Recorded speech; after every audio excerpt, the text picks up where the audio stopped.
News देख रहे हैं आप। मैं हूं आपके साथ नेहा वालिया। रुक करेंगे देश और दुनिया की उन तमाम अहम खबरों का जिनका सीधा है आपसे सरोकार। आज देश के प्रधानमंत्री नरेंद्र मोदी ने उत्तर प्रदेश के जेवर में स्थित नोएडा इंटरनेशनल एयरपोर्ट के रूप में एक बड़ी सौगात दी है। पीएम ने आज जेवर एयरपोर्ट का शिलान्यास किया। इस मौके पर उन्होंने कहा कि जेवर अब अंतर्राष्ट्रीय मानचित्र पर अंकित हो गया है और इस एयरपोर्ट का लाभ दिल्ली, एनसीआर और पश्चिमी उत्तर प्रदेश के करोड़ों लोगों को होगा। पीएम मोदी ने कहा कि एयरपोर्ट विमानों के रखरखाव और मरम्मत का भी सबसे बड़ा केंद्र होगा। नोएडा ये इंटरनेशनल एयरपोर्ट कनेक्टिविटी की दृष्टि से भी एक बेहतरीन मॉडल बनेगा।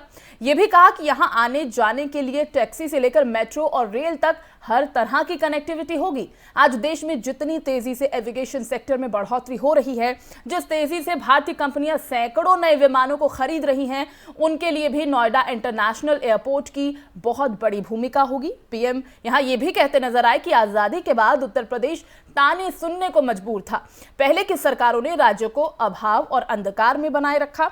आजादी के 7 दशक बाद पहली बार उत्तर प्रदेश को वो मिलना शुरू हुआ है जिसका वो हमेशा से हकदार रहा है। डबल इंजन की सरकार के प्रयासों से आज उत्तर प्रदेश देश के सबसे कनेक्टेड क्षेत्र में परिवर्तित हो रहा है।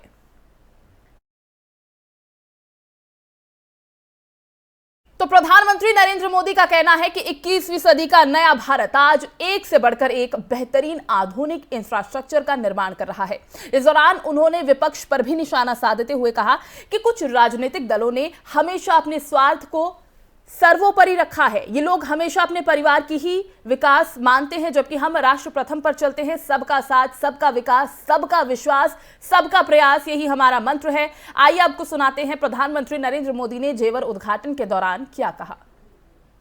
गरीब हो या मध्यम वर्ग, किसान हो या व्यापारी, मजदूर हो या उद्यमी, हर किसी को इसका बहुत बहुत लाभ मिलता है।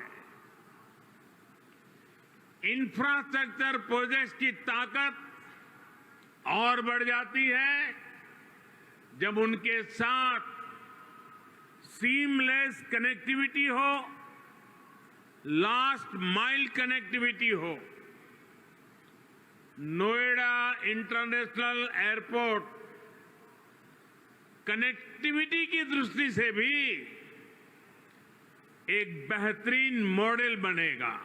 नोएडा इंटरनेशनल एयरपोर्ट उत्तरी भारत का लॉजिस्टिक गेटवे बनेगा। कनेक्टिविटी की दृष्टि से भी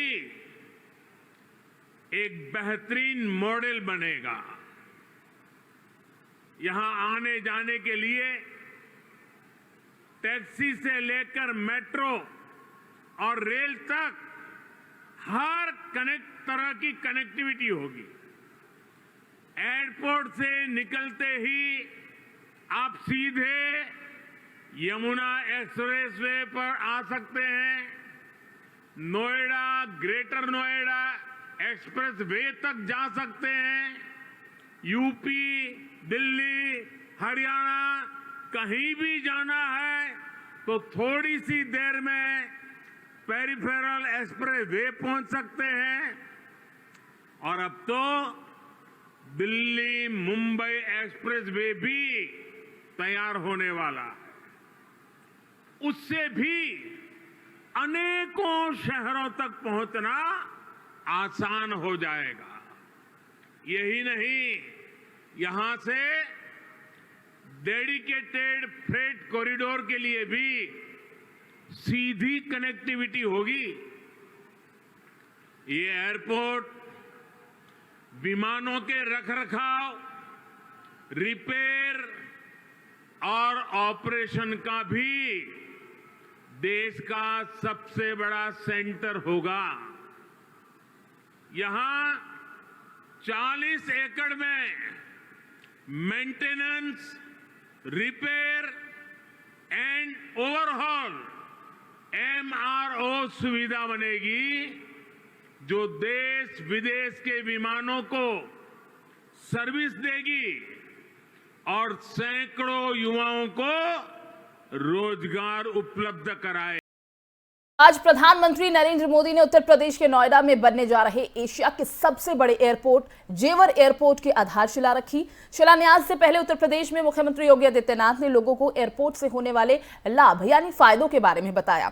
उन्होंने कहा कि इस एयरपोर्ट के बनने से पश्चिमी उत्तर प्रदेश के गन्ने का स्वाद अब पूरी दुनिया चखेगी। साथ ही उन्होंने उन किसानों का आभार भी जताया जिन्होंने इस एयरपोर्ट के लिए अपनी जमीन दी है। उन्होंने विपक्ष को भी आड़े हाथों लिया, कहा कि यहाँ के किसानों ने कभी गन्ने की मिठास बढ़ाने का काम किया था, लेकिन कुछ लोगों ने गन्ने के मिठास को कड़वाहट में बदल दिया है। ये वही लोग थे जो आज जिन्ना के अनुयायी बने हुए हैं, जिन्हें यहाँ की जनता सबक सिखाने को तैयार है। इस दौरान लाखों की तादाद में लोग मौजूद थे। सुनिएगा क्या कहा मुख्यमंत्री योगी आदित्यनाथ ने। यहाँ के किसानों ने कभी किसी कालखंड में यहां की गन्ना की मिठास को आगे बढ़ाने का प्रयास किया था, लेकिन भाइयों बहनों, गन्ने की मिठास को कुछ लोगों ने कड़वाहट में बदल करके यहां पर दंगों की एक जो श्रृंखला खड़ी की थी, आज ये देश के अंदर एक नया द्वंद्व बना है कि देश गन्ने की मिठास को एक नई उड़ान देगा या जिन्ना के अनुयायियों से फिर दंगा करवाने की शरारत करवाएगा। और यही तय करने के लिए आज आप सबका आह्वान करने के लिए मैं स्वयं आपके बीच यहां पर उपस्थित। में बढ़ते हैं आगे, बात करेंगे ममता बनर्जी की, जिनकी अगुवाई वाली तृणमूल कांग्रेस ने आक्रामक रवैया दिखाते हुए मेघालय में कांग्रेस पार्टी के अंदर बड़ी सेंध लगाई और राज्य की मुख्य विपक्षी दल कांग्रेस में 18 में से 12 विधायकों को अपनी पार्टी में शामिल करा लिया है। इस उलटफेर से कांग्रेस बेहद नाराज है और उसकी पार्टी के नेता अधीर रंजन चौधरी ने ममता पर हमला करते हुए कहा कि टीएमसी की तरफ से यह साजिश सिर्फ मेघालय में ही नहीं बल्कि अन्य पूर्वोत्तर राज्यों में भी रची जा रही है। मेघालय में कांग्रेस के 12 विधायकों के टीएमसी में शामिल होने के मामले पर अधीर रंजन चौधरी ने कहा, कांग्रेस को तोड़ने की यह साजिश सिर्फ मेघालय में नहीं बल्कि पूरे पूर्वोत्तर में हुई है। मैं मुख्यमंत्री ममता बनर्जी को चुनौती देता हूं कि पहले उन्हें टीएमसी के चुनाव चिन्ह पर चुनाव कराएं और फिर औपचारिक रूप से अपनी पार्टी में उनका स्वागत किया जाए। पश्चिम बंगाल की मुख्यमंत्री ममता बनर्जी ने राजधानी दिल्ली में होने के बावजूद कांग्रेस अध्यक्ष सोनिया गांधी से मुलाकात नहीं की। ममता के सोनिया गांधी से नहीं मिलने के सवाल पर कांग्रेस सांसद अधीर रंजन चौधरी कहते हैं कि अगर वो अभी सोनिया गांधी से मिलती हैं तो प्रधानमंत्री नरेंद्र मोदी नाराज हो जाएंगे। प्रवर्तन निदेशालय द्वारा उनके भतीजे को तलब किए जाने के तुरंत बाद उनकी हरकतें बदल गई हैं। इससे पहले उन्होंने सोनिया गांधी को पत्र लिखकर बीजेपी के खिलाफ मिलकर लड़ने की बात कही थी, लेकिन अब जब वो दिल्ली आती हैं तो वो सोनिया गांधी से मिलती तक नहीं।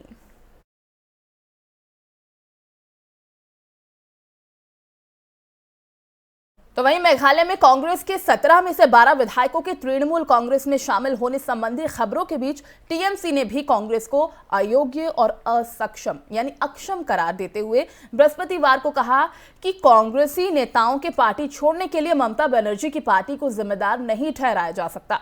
बताते चले कि मेघालय के पूर्व मुख्यमंत्री मुकुल संगमा समेत कांग्रेस के 12 विधायक कांग्रेस छोड़कर तृणमूल कांग्रेस में शामिल हो गए हैं। तृणमूल कांग्रेस ने अपने मुखपत्र जागो बांग्ला में प्रकाशित एक लेख में कहा है कि वो बीजेपी को टक्कर देने के लिए अन्य राज्यों में भी पैठ बढ़ाएंगी। तृणमूल ने कहा, कांग्रेस में गंभीर समस्याएं हैं, उनका कोई नेता जब तृणमूल में शामिल होता है तो वो हमारी आलोचना करते ही हैं।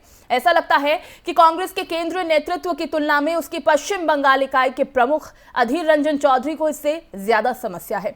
बताते चले कि संपादकीय में कहा गया, कांग्रेस बीजेपी को टक्कर देने में नाकाम रही है और दूसरी तरफ ममता बनर्जी और तृणमूल ने दिखाया है कि मोदी और शाह को कैसे हराना है। इसी कारण तृणमूल को अन्य राज्यों में भी अपनी इकाइयां गठित करने के लिए अनुरोध मिले हैं। वहीं कांग्रेस के वरिष्ठ नेता और पूर्व केंद्रीय मंत्री सलमान खुर्शीद की नई किताब सनराइज ओवर अयोध्या लगातार विवादों में बनी हुई है, लेकिन दिल्ली हाईकोर्ट ने खुर्शीद को राहत देते हुए किताब पर प्रतिबंध लगाने की मांग वाली याचिका को खारिज कर दिया है। कोर्ट ने कहा कि अगर लोग इतना संवेदनशील महसूस कर रहे हैं तो हम क्या कर सकते हैं। किसी ने उन्हें इसे पढ़ने के लिए मजबूर नहीं किया, ना ही कहा है कि इस किताब को पढ़ा जाए। दरअसल इस किताब में सलमान खुर्शीद ने हिंदुत्व की तुलना आतंकी संगठनों आईएसआईएस से की है, जैसे कट्टरपंथी समूहों से की है। इसके बाद इस पर आपत्ति जताई जा रही थी। इस बीच दिल्ली के वकील विनीत जिंदल ने दिल्ली हाईकोर्ट में याचिका दाखिल कर सलमान खुर्शीद की किताब सनराइज ओवर अयोध्या के प्रकाशन और बिक्री पर रोक लगाने की मांग की थी। याचिका में कहा गया था कि किताब में हिंदुत्व की तुलना ISIS और बोको हरम जैसे आतंकवादी संगठनों से की गई है, जिससे देश के करोड़ों हिंदुओं की भावनाओं को ठेस पहुंची है, आहत हुई हैं। कोर्ट ने याचिका खारिज करते हुए कहा कि अगर लोग इतना संवेदनशील महसूस कर रहे हैं तो हम क्या कर सकते हैं। किसी ने भी उन्हें इसे पढ़ने के लिए नहीं कहा है। कोर्ट ने साथ ही यह भी कहा कि आप आंखें बंद कर सकते थे और इसे नहीं पढ़ सकते थे। और वहीं केंद्रीय गृह मंत्री अमित शाह ने वीडियो कॉन्फ्रेंसिंग के जरिए उत्तर पूर्व भारत को सशक्त बनाने पर भारतीय वाणिज्य मंडल में अपने संबोधन के दौरान कई अहम बातें कही। उन्होंने कहा कि जब तक पूर्वोत्तर को भारत में सम्मान कर सकते, पूर्वोत्तर का विकास संभव नहीं है। 2014 से हमने पूर्वोत्तर के विकास को बढ़ाने का प्रयास किया, कोशिश की। केंद्रीय गृह मंत्री अमित शाह ने यह भी कहा कि 7 साल में पूर्वोत्तर में इंफ्रास्ट्रक्चर को बढ़ाने का काम किया गया। मैं दावे से कह सकता हूं कि 2024 तक पूर्वोत्तर की सभी राजधानियां एयरपोर्ट से जुड़ जाएंगी।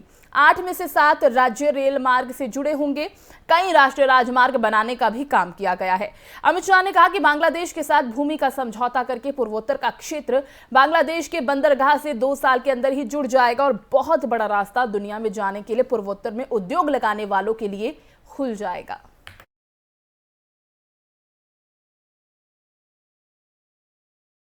और वहीं आगामी विधानसभा चुनाव के मद्देनजर बीजेपी के राष्ट्रीय अध्यक्ष जेपी नड्डा ने वाल्पो में पार्टी कार्यकर्ताओं को संबोधित किया। इस दौरान उन्होंने कांग्रेस, आम आदमी पार्टी और टीएमसी समेत अन्य पार्टियों पर जमकर निशाना साधा। नड्डा ने कांग्रेस पर निशाना साधते हुए कहा कि 70 साल तक कांग्रेस ने जो सरकारें चलाई उसमें लोगों को उनके ही हाल पर छोड़ दिया जाता था, लेकिन प्रधानमंत्री नरेंद्र मोदी जी के नेतृत्व में देश आगे बढ़ रहा है। समाज के अंतिम पायदान पर खड़े व्यक्ति को मजबूत करने का काम देश में और गोवा में हुआ है। उन्होंने ये भी कहा कि गोवा की संस्कृति सबका साथ, सबका विकास, सबका विश्वास, सबका प्रयास के मंत्र को चरितार्थ करने वाली है। भारतीय जनता पार्टी इसी रास्ते पर लगातार आगे बढ़ रही है। सुनिए क्या कहा राष्ट्रीय अध्यक्ष जेपी नड्डा ने।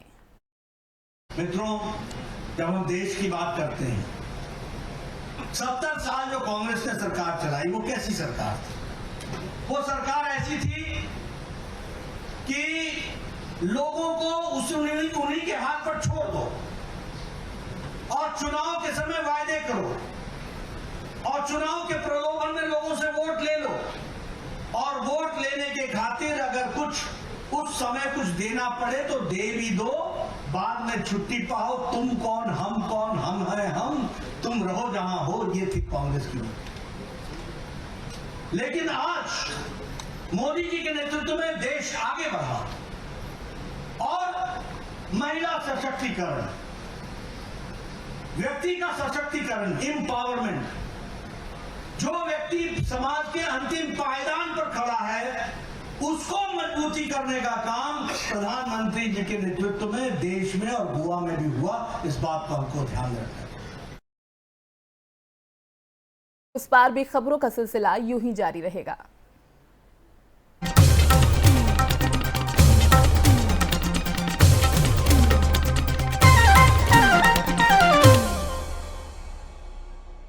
चलो यहाँ पर सही से स्पेलिंग है। पूजा, मैं मार्केट से आता हूँ। मिस्टर, कार की चाबी? नहीं, मैं पैदल ही जाऊंगा। पापा, not dad। हाँ यार, अपनी दिल्ली सरकार बोलती है कि पॉल्यूशन कम करने के लिए हफ्ते में एक बार अपनी गाड़ी से एक ट्रिप कम करें और उसकी बजाय पब्लिक ट्रांसपोर्ट या कारपूल का इस्तेमाल करें। It's a small request, make sense, no? Yes, और ये बात मैं आपसे कब से कह रही थी, लेकिन मैं हेल्थ के पॉइंट ऑफ व्यू से बोल रही थी। यू नो व्हाट, मैं भी यही सोच रहा हूँ कि जब दिल्ली सरकार और घर की सरकार एक ही बात बोल रही है तो सुन ही लेना चाहिए। चलो यू गाइस कैरी ऑन, मैं चलता हूँ। बाय बाय पापा। एक हफ्ते में आप जितनी बार गाड़ी निकालते हैं अब से बस एक बार कम निकालें। बस एक ट्रिप कम, आप मिलकर अपने हिस्से का पोल्यूशन कम करें। हफ्ते में गाड़ी का बस एक ट्रिप कम करें।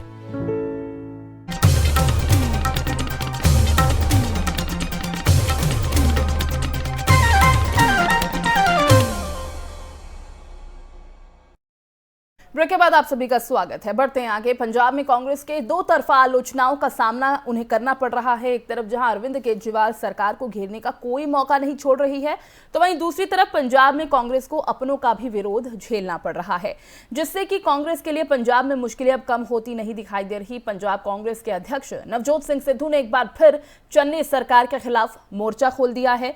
सिद्धू ने अपने ही सरकार से बेअदबी, ड्रग्स केस की रिपोर्ट सार्वजनिक करने की मांग की है। कहा है कि अगर ये रिपोर्ट सार्वजनिक नहीं की जाती है तो वो भूख हड़ताल करेंगे। बताते चलें कि बेअदबी और ड्रग्स केस को लेकर पंजाब के एडवोकेट जनरल एपीएस देओल और पंजाब कांग्रेस अध्यक्ष नवजोत सिंह सिद्धू में ठन गई थी।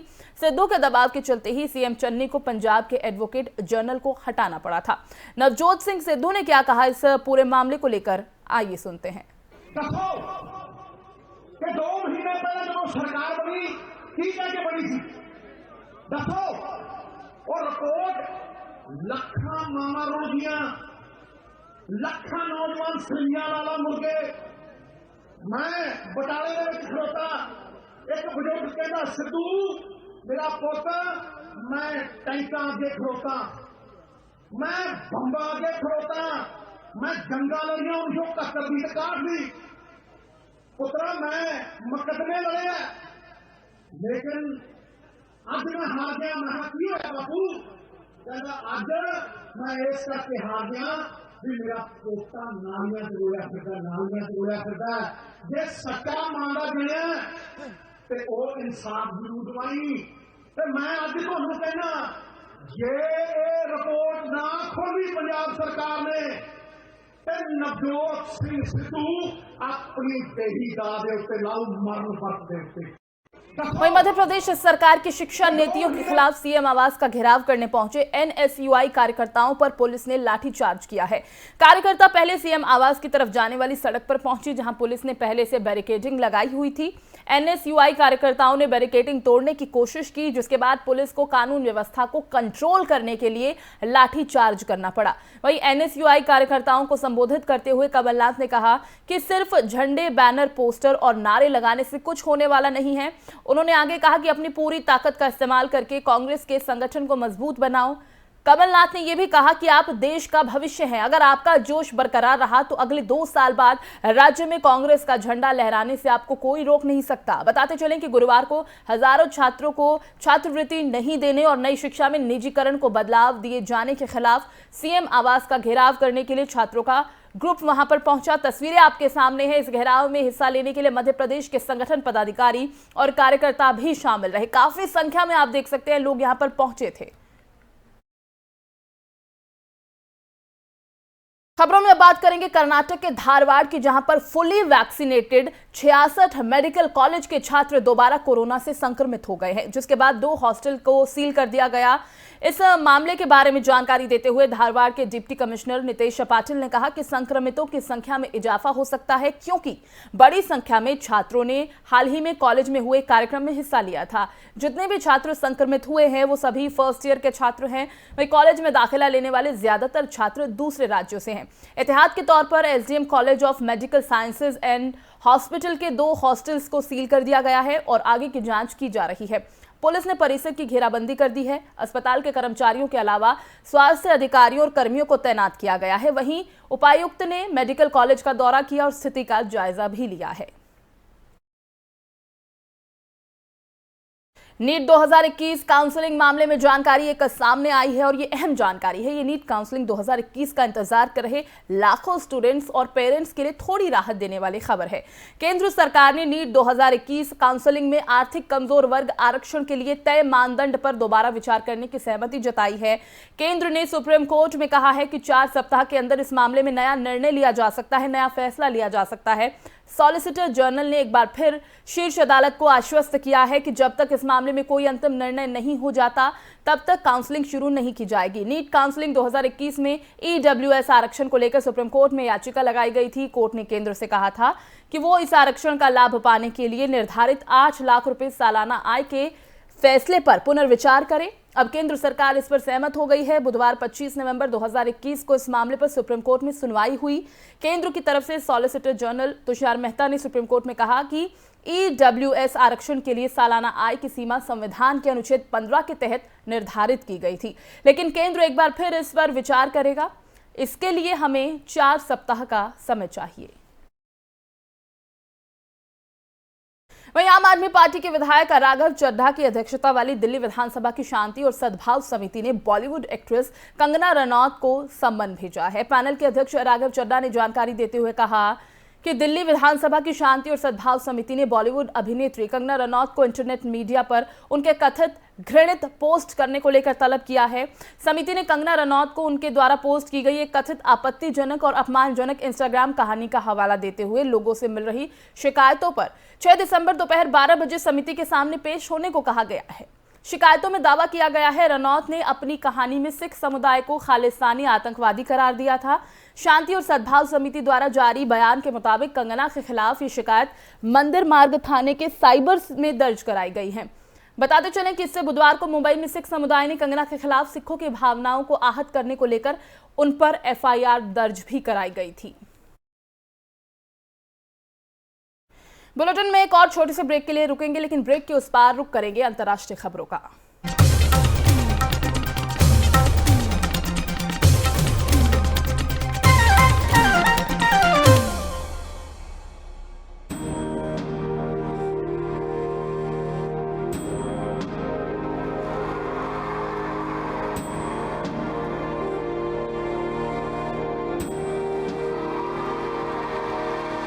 अब बच्चा बच्चा देशभक्ति पढ़ेगा, अब बच्चा बच्चा देशभक्त बनेगा।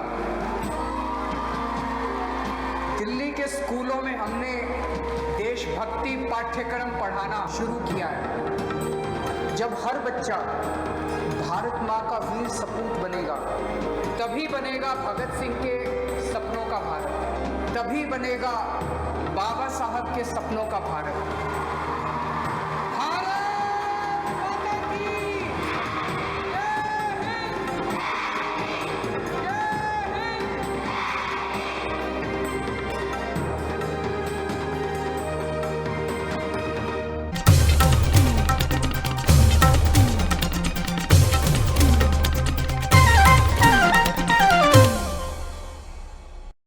ब्रेक के बाद रुक करेंगे अंतर्राष्ट्रीय खबरों का। प्रशांत महासागर में स्थित सोलोमन द्वीप पर प्रदर्शनकारियों ने बुधवार को संसद भवन और एक पुलिस थाने में आग लगा दी। ये प्रदर्शनकारी प्रधानमंत्री को हटाने को लेकर मांग कर रहे थे। भारी हिंसा और लूटपाट को देखते हुए पुलिस को आंसू गैस के गोले भी दागने पड़े और रबड़ की गोलियों का भी इस्तेमाल करना पड़ा। वहीं हालात को नियंत्रित करने के लिए राजधानी होनियारा में 36 घंटे के लिए लॉकडाउन भी लगाया गया। प्रदर्शनकारियों ने कई दुकानों पर लूटपाट की और इसी की वजह से देश में भारी तनाव है। प्रधानमंत्री मनशेशे सोगावारे ने बुधवार देर शाम राष्ट्र के नाम अपने संबोधन में राजधानी में लॉकडाउन की घोषणा की। बताया जा रहा है कि इस द्वीप समूह के सबसे ज्यादा आबादी वाले द्वीप मालाटा के लोगों ने राजधानी पहुंचकर कई घरेलू मुद्दों पर अपना गुस्सा जाहिर किया।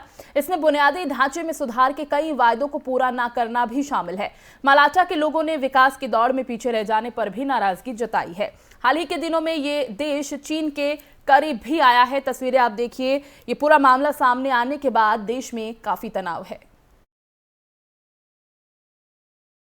अगली खबर चीन से है। चीन ने परीक्षण के लिए एक नए सैटेलाइट को गुरुवार को सफलतापूर्वक लॉन्च किया है। सरकारी मीडिया की खबर के मुताबिक शियान 11 सैटेलाइट इनर मंगोलिया के गोबी रेगिस्तान में जियुक्वान सैटेलाइट लॉन्च सेंटर से क्वाइझोउ 1A वाहक रॉकेट के जरिए प्रक्षेपित किया गया है। हाल ही के दिनों में चीन ने अंतर्राष्ट्रीय क्षेत्र में बढ़त बनाने के लिए कई सारी लॉन्चिंग की है। इसमें सबसे महत्वपूर्ण और अहम चीनी स्पेस स्टेशन के निर्माण को लेकर लॉन्चिंग की गई। बताते चलें कि चाइना ग्लोबल टेलीविजन नेटवर्क की खबर के मुताबिक सैटेलाइट ने अपनी पूर्व निर्धारित कक्षा में प्रवेश कर लिया है। शियान 11 का निर्माण परीक्षण के लिए किया गया है, लेकिन सैटेलाइट के नवीनतम मिशन के उद्देश्य के संबंध में अभी तक कोई भी स्पष्ट जानकारी नहीं दी गई है। चीनी सैटेलाइटों की एक और श्रृंखला है जिसे शेजियन कहा जाता है। इसका उपयोग टेक्नोलॉजी वेरिफिकेशन के लिए किया जाता है और इससे पहले अक्टूबर में शिजियान 21 का प्रक्षेपण किया गया था। क्वाइझोउ 1A वाहक रॉकेट तेज रफ्तार से अंतरिक्ष में सैटेलाइट को लॉन्च करने के लिए इस्तेमाल किया जाता है। वहीं जर्मनी की सोशल डेमोक्रेटिक पार्टी के नेता ओलाफ शॉल्स ने बुधवार को कहा कि नई सरकार बनाने के लिए 3 दलों के बीच समझौता हो गया है। इसके साथ ही लंबे समय से चांसलर रही एंजेला मर्केल का युग भी खत्म हो जाएगा। शॉल्स के देश का नया चांसलर बनने की पूरी संभावना है। उन्होंने कहा कि उन्हें उम्मीद है कि तीनों पार्टियों के सदस्य अगले 10 दिनों में समझौते पर अपनी सहमति दे देंगे। शॉल्स और अन्य नेताओं ने एक संवाददाता सम्मेलन में कुछ संकेत भी दिए कि गठबंधन सरकार कैसे काम करेगी। जिन कदमों के बारे में शुरुआती सहमति बनी है उनमें उन जगहों पर वैक्सीनेशन अनिवार्य बनाना है जहां विशेष रूप से कमजोर लोगों की देखभाल की जाती है। जर्मनी में कोविड के नए मामलों में वृद्धि देखी गई है और राजनीतिक परिवर्तन ने इस दिशा में उठाए जाने वाले कदमों को कुछ हद तक बाधित कर दिया है। शॉल्स ने कहा कि नई सरकार बड़े प्रभावों की राजनीति की संभावना की तलाश करेगी। और वहीं चुनावों के दौरान होने वाली चिंताओं की वजह से लीबिया के लिए संयुक्त राष्ट्र के शीर्ष दूत ने हाल ही में अपने पद से इस्तीफा दे दिया। लीबिया की शीर्ष चुनावी निकाय ने देश के तानाशाह रहे मुअम्मर गद्दाफी के बेटे सैफ अल इस्लाम गद्दाफी को अगले महीने होने वाले राष्ट्रपति चुनाव में भाग लेने के लिए अयोग्य घोषित कर दिया है। एक समय पर सैफ अल इस्लाम को मुअम्मर गद्दाफी के उत्तराधिकारी के रूप में देखा जाता था। देश की उच्च राष्ट्रीय चुनाव समिति द्वारा बुधवार को जारी अयोग्य उम्मीदवारों की सूची में सैफ अल इस्लाम गद्दाफी का नाम भी शामिल है। इस वजह से वो राष्ट्रपति चुनाव लड़ने के योग्य नहीं है। उसके पास समिति के फैसले के खिलाफ अदालत में अपील करने की शक्ति है। बताते चले कि सैफ अल इस्लाम को 2015 में राजधानी त्रिपोली की एक अदालत ने मौत की सजा सुनाई थी और उस पर आरोप है कि उसने अपने पिता गद्दाफी के खिलाफ पद छोड़ने की मांग को लेकर हो रहे प्रदर्शन के दौरान प्रदर्शनकारियों के खिलाफ हिंसा का इस्तेमाल किया। हालांकि लीबिया के प्रतिद्वंदी अधिकारियों ने इस फैसले पर सवाल उठाए हैं। अब बात करेंगे मूडीज इन्वेस्टर्स सर्विस की, जिन्होंने अपनी लेटेस्ट रिपोर्ट में भारत के आर्थिक ग्रोथ में मजबूत रिकवरी होने का अनुमान लगाया है। उसने वित्त वर्ष 2022 और वित्त वर्ष 2023 में देश की जीडीपी ग्रोथ क्रमशः 9.3% और 7.9% रहने का अनुमान जताया है। मूडीज की एनालिस्ट श्वेता पटौदिया ने कहा कि कोरोना टीकाकरण में तेज प्रगति भारत की आर्थिक गतिविधियों में रिकवरी को सपोर्ट करेगी। मूडीज ने आगे कहा कि ग्राहकों की डिमांड, खर्च और मैन्युफैक्चरिंग में महामारी से जुड़े प्रतिबंधों में ढील के लिए रिकवरी आ रही है और ये ट्रेंड जिसमें कमोडिटी की ज्यादा कीमतें शामिल हैं, भारत में हाल ही में रिकॉर्ड टीकाकरण का आंकड़ा हासिल हुआ था। मूडीज ने इस बात का भी जिक्र किया है कि दूसरी लहर के बाद भारत में टीकाकरण ने रफ्तार पकड़ी है। कहा कि भारत की आबादी के करीब 30% हिस्से को अब दोनों डोज से टीकाकरण पूरा हो चुका है, जबकि आबादी के करीब 55% हिस्से को कम से कम एक डोज लगाई जा चुकी है। उसने ये भी कहा कि बेहतर टीकाकरण कवरेज से ग्राहकों के आत्मविश्वास में बढ़ोतरी हुई है। मूडीज कहता है कि हालांकि कंज्यूमर सेंटीमेंट में गिरावट का खतरा है अगर देश कोविड-19 की एक और लहर का सामना करता है, जिससे आर्थिक गतिविधियों को और कंज्यूमर डिमांड को बड़ा झटका लगने की उम्मीद है। स्वीडन की राजनीति में एक और झटके के बाद बड़ा बदलाव हुआ है। देश की पहली महिला प्रधानमंत्री के रूप में नियुक्त होने के कुछ ही घंटों के बाद मैग्डालेना एंडरसन ने इस पद से अपना इस्तीफा दे दिया है। एंडरसन को बुधवार को प्रधानमंत्री पद के लिए चुना गया था, लेकिन उनकी गठबंधन सहयोगी पार्टी जूनियर ग्रीन पार्टी ने 2 पक्षीय अल्पसंख्यक सरकार छोड़ दी है। इसकी वजह से एंडरसन गठबंधन सरकार का बजट पास नहीं हो सका। इस पूरे प्रकरण के बाद एंडरसन ने पद संभालने से पहले ही इस्तीफा दे दिया है। स्वीडन की संसद ने बुधवार को एंडरसन को प्रधानमंत्री चुना था। वो इस पद पर आसीन होने वाली पहली महिला बनी थी। एंडरसन को सोशल डेमोक्रेटिक पार्टी का नया नेता चुना गया था। वो स्टीफन लोफवेन की जगह पर नियुक्त होने वाली थी, जिन्होंने इस साल की शुरुआत में प्रधानमंत्री पद से इस्तीफा दे दिया था। लोफवेन फिलहाल कार्यवाहक प्रधानमंत्री की जिम्मेदारी संभाल रहे हैं। एंडरसन इससे पहले वित्त मंत्री थी। एंडरसन ने कहा कि गठबंधन में जूनियर पार्टी ग्रीन पार्टी के पद छोड़ने के फैसले ने उन्हें इस्तीफा देने के लिए मजबूर कर दिया। और वहीं उत्तर कोरिया में बड़े पैमाने पर भूखमरी फैली हुई है। कई मीडिया रिपोर्ट्स में इसकी जानकारी भी सामने आई है, जहां पर उत्तर कोरिया की जनता दाने दाने को मोहताज नजर आ रही है। वहीं दूसरी तरफ तानाशाह किम जोंग उन अपने और अपने परिवार के लिए लग्जरी हवेलियां बनवा रहे हैं। इसका एक उदाहरण देश के उत्तर पश्चिमी क्षेत्र योनफुंग झील के पास एक बहुमंजिला मीनार है। सैटेलाइट इमेजरी के जरिए मजदूरों के लिए एक शिविर के साथ साथ टावर को बनाते हुए देखा जा सकता है। इन घरों के निर्माण किम के व्यक्तिगत इस्तेमाल के लिए किया जा रहा है या फिर वो इसे परिवार के किसी विश्वसनीय सदस्य को उपहार में देना चाहते हैं, इसकी अभी जानकारी सामने नहीं आ पाई है। ये इलाका किम के परिवार का पारंपरिक पसंदीदा क्षेत्र है। किम के पिता किम जोंग इल और उनके दादा किम इल सुंग दोनों के पास यूनफोंग झील के किनारे पर लग्जरी हवेलियां थी और किम खुद हाल ही के सालों में कई बार झील का दौरा करते देखे गए हैं। किम ने 2014 और 2016 के बीच झील के पास एक नया हेलीकॉप्टर पैड बनवाया है। बता दें कि मई 2017 में किम ने पास में एक मिसाइल परीक्षण भी देखा। 2014 में उन्होंने उत्तर कोरिया के वैज्ञानिक साइंटिफिक वर्ग के लिए एक बड़े हेलीपैड कैंप बनवाने के लिए रुचि भी दिखाई थी। तो जहां एक तरफ जनता त्रस्त है, वहां पर किम जोंग उन की तरफ से लग्जरी हवेलियां बनवाने की खबर सामने आ रही है। इस बुलेटिन में फिलहाल बस इतना ही। बाकी खबरों के लिए आप देखते रहिए FM न्यूज़।